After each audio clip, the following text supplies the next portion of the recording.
Nakatitig siya kay Zukei. Ang kanilang mga aura ay nagbabanggaan na parang bagyong magtatama. At sa puntong ito, isang bagay lang ang malinaw. Patay kung patay na talaga ito, mga kops.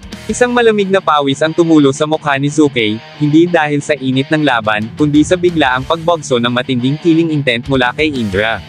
Sa isang iglap, nag-iba ang ihip ng hangin. Ramdam ni Zukei ang bigat ng presensya ng Thunder God, parang kinuryente ang kanyang kaluluwa sa takot at pagkabigla. Lumingon siya, at doon niya nakita, si Indra, nakatitig sa kanya na parang hayop na handang umatake sa pinakamaliit na galaw.